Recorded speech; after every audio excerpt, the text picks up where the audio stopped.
नमस्कार, मैं हूं संजीव कुमार और आप देख रहे हैं वेब समाचार। पूरे बिहार में पंचायत चुनाव हुए करीब करीब एक साल का वक्त गुजर चुका है। विगत एक वर्षों में जो वर्तमान के मुखिया हैं, इनके द्वारा क्या कुछ डेवलपमेंट यानी विकास का काम हुआ, इसके साथ साथ मनरेगा की क्या स्थिति है, सुरक्षा को लेकर और अधिकारों को लेकर के हम लोग बात कर रहे हैं। हमारी टीम जो है, जब से मुखिया जी का चुनाव हुआ है तब से इस पे काम कर रहा है और इसका असर भी कह सकते हैं कि विधानसभा में भी अब हमारे सवालों का जवाब अब मांगने का भी काम किया जा रहा है। पेंशन को लेकर, अधिकारों को लेकर के, इस मुद्दे को लेकर के 16 मार्च को पूरे बिहार के मुखिया पटना में जमा हुए थे दरोगा राय पथ में और वहां से एकजुट होकर के गवर्नर के पास गए थे ज्ञापन सौंपने के लिए 20 सूत्री मांग को लेकर के, जिसके मुखिया संघ के अध्यक्ष हैं मिथिलेश यादव से भी हमारी बातचीत हुई। उन्होंने भी कहा कि बेहतर कार्य है। तो अभी हम लोग आए हुए हैं गया जिला में 12 प्रखंड का नाम पड़ता है, पंचायत का नाम है बुमेर और यहाँ के जो वर्तमान मुखिया हैं संजीव कुमार जी हैं। तो इनसे जानते हैं कि जब आप मुखिया बनने के बाद जब आपका प्रथम हस्ताक्षर जो हुआ, किस कार्य योजना को लेकर के किया गया, इसके साथ साथ अन्य मुद्दों पे भी बातचीत होगी। पहले तो संजीव जी, आपको वेब समाचार बहुत बहुत स्वागत करते हैं। धन्यवाद इसके लिए। अच्छी बताइए कि चलिए, आपका भी नाम संजीव है, मेरा भी नाम संजीव है, दोनों कुंभ राशि के हैं। तो ये बताइए कि जब पहला हस्ताक्षर जो आपने किया, किस कार्य योजना को लेकर के किया?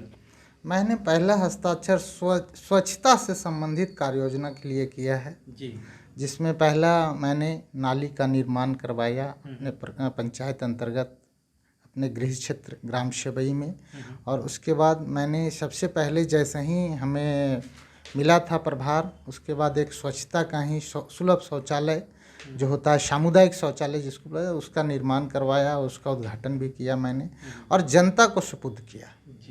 और आगे जो हमारा ग्राम पंचायती राज का जो हमारा अधिकार है, जो हमें फंड दिया गया है, जो दिशा निर्देश है, उसके अनुरूप हम काम कर रहे हैं। हम लोगों को पक्की सड़क बनाना है, नाली बनाना है और स्वच्छता से संबंधित काम करना है, सिंचाई से संबंधित, पेयजल संबंधी काम करना है। ये सब काम को जितना संसाधन मेरे पास है ग्राम पंचायत में उपलब्ध, उसके अधीन हम अभी तक काम कर रहे हैं। अच्छी बताइए कि पीएम आवास योजना के द्वारा करीब करीब कितने लोग को आवास दिलवाएं? हमारे ग्राम पंचायत बुमेर अंतर्गत तो 1050 लोगों को पीएम आवास, प्रधानमंत्री आवास प्लस की योजना के इस वर्ष हम लोग जीतने के पहले उसका जीरो टैगिंग हुआ था और उसके बाद जब हम लोग मुखिया बने हैं तो वो आया था सरकार के द्वारा, तो 1050 लोगों को अभी तक आवास योजना का लाभ मिला है और जनता में इससे बहुत। अच्छा, 15वीं सिस्टम से क्या कुछ काम चल रहा है? जी, 15वीं से हमारे यहाँ जो है सो वो नाली निर्माण हुआ है और पीसीसी पथ निर्माण भी हुआ है और कस्टम से भी वो कुआं का जीर्णोद्धार हो रहा है, पेयजल कूप का जीर्णोद्धार हो रहा है। इसके बाद कुछ रिपेयरिंग का भी काम हुआ है, सामुदायिक भवन का हम लोगों ने मरम्मती करवाया है, आगे भी कार्य योजना बना हुआ है। और ये पेयजल से संबंधित तो अभी तक हम लोगों को सब पीएचडी से काम हो रहा था, नल जल का काम, लेकिन ग्राम पंचायत से भी 1-2 वार्ड में कराया गया, तो अभी एक मेरे वार्ड में भी करना है, वार्ड नंबर 7 में।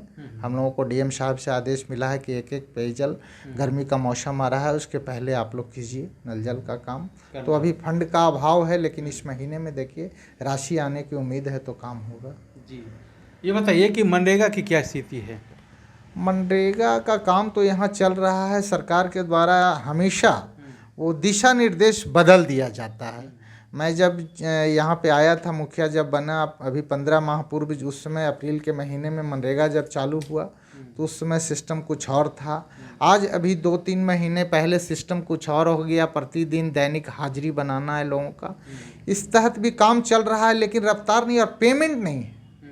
अभी विगत 2 महीना से मजदूरों का पेमेंट नहीं हो रहा है। अभी हाल ही में हमारे ग्राम पंचायत में तोप का गोला गिर जाने के कारण 3 व्यक्ति की मृत्यु हो गई थी। तो डीएम साहब आए थे तो हमसे पूछे कि इन लोगों को काम मिलता है। मैंने बताया काम तो मिल रहा है सर, लेकिन स्थिति यह है कि हमारा पिछड़ा एरिया है, जंगल पहाड़ से आच्छादित एरिया है, उसमें प्रतिदिन लोगों को पैसा चाहिए जीविकोपार्जन के लिए, लेकिन मनरेगा में काम करते हैं तो 2-2 महीना 2.5 महीना तक पेमेंट ही नहीं मिलता है। तो सर इससे जीविकोपार्जन संभव नहीं है। ये सब बात हुई है उनसे, वो बोले ये तो ऊपर लेवल का है, हम लोग इसमें कुछ नहीं कर सकते हैं, पैसा आता है तो राशि विमुक्त होती है, लेबर को प्रतिदिन पैसा चाहिए, लेकिन मनरेगा का स्थिति कुल मिला करके फंड के अभाव में काम जो है सो नहीं हो पाता है। नहीं हो पाता। अच्छा, मुख्यमंत्री का ड्रीम प्रोजेक्ट है 7 निश्चय पार्ट 2 में लोहिया स्वच्छता अभियान को लेकर के आपके पंचायत में क्या स्थिति? लोहिया स्वच्छता अभियान के तहत तो ड्रीम प्रोजेक्ट है, बाराचट्टी प्रखंड अंतर्गत 4 ग्राम पंचायत में अभी चल रहा है, लेकिन इस बार हमारे यहाँ भी हमारे ग्राम पंचायत में अभी नहीं हुआ है, लेकिन उस मॉडल को मैंने देखा है दूसरे पंचायत में जहाँ पे चल रहा है, उसको गए थे अध्ययन करने के लिए। है तो काफ़ी सराहनीय काम है, इससे जनता को फ़ायदा मिलेगा।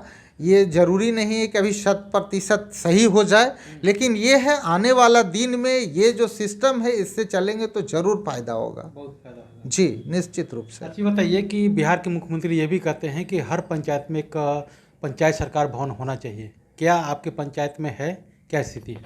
जी जी, मेरे पंचायत में तो पंचायत सरकार भवन 2018 में ही आया था, लेकिन ज़मीन के अभाव में पंचायत मुख्यालय में भी उस समय बनाना था, ज़मीन के अभाव में नहीं बन सका।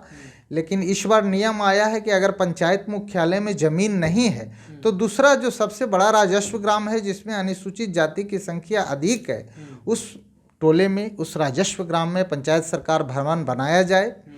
मैंने उसके लिए प्रस्ताव भेजा है, लेकिन यहाँ पे कुछ पदाधिकारी पूर्व अंचल अधिकारी के द्वारा उसी ग्राम में जिसको पूर्व से परमाना वितरित है उसको बना करके वो प्रस्ताव भेज दिए हैं, इसलिए दो एक ही पंचायत में चला गया तो कंट्राडिक्शन में भी पेच फंसा हुआ है। पदाधिकारियों के चलते भी बहुत सारा काम जो है सो व्यवधान हो जाता है, बाधित हो जाता है। यही है अच्छा, पंचायत। ये बताइए कि सुरक्षा को लेकर के जब पूर्व पंचायती राज मंत्री ने कहा था कि प्रत्येक मुखिया को आत्म सुरक्षा को लेकर के लाइसेंस दिया जाएगा, क्या आपने आवेदन किया था? मैंने पूर्व में ही आवेदन किया था, 6 साल पहले किया था, लेकिन उस समय आर्म्स हमें नहीं मिला, डीएम स्तर पे उसको रख दिया गया। इस बार मैं आवेदन नहीं किया हूँ, लेकिन पिछले दिनों चिट्ठी आया था, अखबार के माध्यम से हम लोग जाने थे कि काफ़ी मुखिया का हत्या हो रही है। अभी तक 15-16 मुखिया का पूरे बिहार में हत्या हो गया है। इससे हम लोग भी चिंतित हैं और चाहते हैं आर्म्स का लाइसेंस मिले, लेकिन सरकार का नियम है कि बस घोषणाएं होता है और उसके बाद जो है सो उस पर विराम लग जाता है। तो इसके लिए हम सरकार से भी चाहते हैं कि जो भी लेने के इच्छुक हैं उनको मिलना चाहिए आर्म्स। अगर सब पूरा करते हैं, उसका जो कॉरम है उसको पूरा करते हैं, उसको मिलना चाहिए आर्म्स। अच्छा, बताइए कि भारत का संविधान एक है, जनता के चुने हुए प्रतिनिधि आप भी हैं, आपका भी कार्यकाल 5 साल, MP MLA का भी कार्यकाल 5 साल का है, तो उन लोगों का कार्यकाल समाप्त होता है तो पेंशन शुरू हो जाता है, अन्य सुविधाएं शुरू हो जाती हैं। तो क्या मुखिया जी का ये जो सुविधाएं हैं मिलना चाहिए कि नहीं मिलना चाहिए? बिल्कुल, ये सुविधाएं मिलना चाहिए। सांसद महोदय से और विधायक महोदय से हम लोग कम काम नहीं करते हैं, सबसे ग्रास रूट पे हम लोग काम करते हैं। जो भी समस्याएं निचला स्तर पे आती है उसको ग्राम पंचायत के द्वारा ही हल किया जाता है। लेकिन अब सरकार है, उन लोग ऊंचे ओहदे पे बैठे हुए हैं, अपना प्लानिंग करते हैं, अपनी आय के बारे में बनाते हैं और नीचे वाले स्तर के लिए सरकार के द्वारा अपेक्षा रखा जाता है, नहीं हो पाता है। और हम लोगों के साथ भी वैसा है, हम लोग को अभी 2500 रुपया मानदेय के रूप में तय है, वो भी नहीं मिलता है। अभी तक 1 वर्ष हो गए, अभी तक तो किसी वार्ड सदस्य को भी नहीं मिला, मुखिया जी को भी नहीं मिला, मुझे तो नहीं मिला है, बाकी किसी को प्रखंड में अभी तक तो नहीं मिला है 2022 का। इस बार देखें विधानसभा में आया है, विधान परिषद में, देखिए आगे क्या होता है। और जहाँ तक मानदेय का सवाल है तो मानदेय जरूर बढ़ना चाहिए, इसलिए कि 2500 रुपया आजकल एक मजदूरा को भी मनरेगा के द्वारा 220-21 रुपये का तय है। और एक मुखिया जो निचले लेवल पे सब दिन हम लोग 300 दिन काम करते हैं जनता के लिए और हमको दिया जाता है 2500 रुपया, तो ये तो एकदम नाइंसाफ़ी है। इस मुद्दे को लेकर के आप लोग जितना मुखिया संघ है चर्चा पर चर्चा होता है कि नहीं होता है? बिल्कुल, इस मुद्दा के लिए हम लोग अपने ग्रुप में, अपने मुखिया संघ में हमेशा चर्चाएं करते हैं। इसी का नतीजा था कि अभी 16 तारीख को पटना में मार्च किया गया। मैं उस दिन बिजी रहने के कारण नहीं जा सका, लेकिन हमारे और भी कई दोस्त गए थे उसमें, सभी ने बोला। उसके बाद भी हत्याएं भी हुई है मुखिया की उस दिन। इस मुद्दे को लेकर बता दें कि आपको जो है बिहार विधानसभा में भी आपके जो विधायक हैं उन्होंने इस मामले को उठाने का भी काम किया था। जी जी, हमारे सम्मानित विधायक हैं, वो एमएलसी हैं कुमार नागेंद्र उर्फ रिंकू जी, उन्होंने विधान परिषद में उठाया है। मैंने उनको भी थैंक्स दिया था।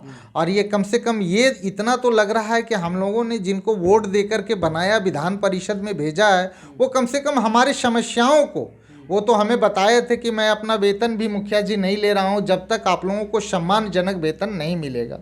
आगे देखिए वो प्रयास कर रहे हैं, अब उनकी सरकार भी है। कम से कम इतना खुशी है कि अभी सरकार महागठबंधन की चल रही है, उसके वो विधायक हैं और ये अपने ही सरकार के सामने ये अपनी बात को रख रहे हैं, तो पूर्ण विश्वास है कि उन्हें मिलना चाहिए सफलता। अब कहाँ तक मिलता है आप लोगों के माध्यम से देखिए। जी बिल्कुल। मैं बता दूं कि इस जो अधिकार को लेकर, सम्मान को लेकर के जो मामला है, जब से मुखिया जी बने तब से इस मुद्दे को हम लोग उछालने का काम कर रहे हैं, दिखाने का काम कर रहे हैं।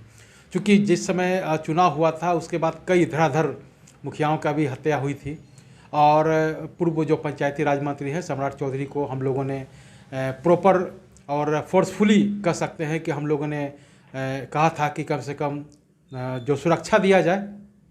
तो पहले तो उन्होंने कहा था कि 8,000 से अधिक मुखिया हैं, सबको बॉडीगार्ड दिया जाएगा, लेकिन फिर हुआ कि भाई बॉडीगार्ड नहीं, आत्मसुरक्षा को लेकर के लाइसेंस दिया जाएगा।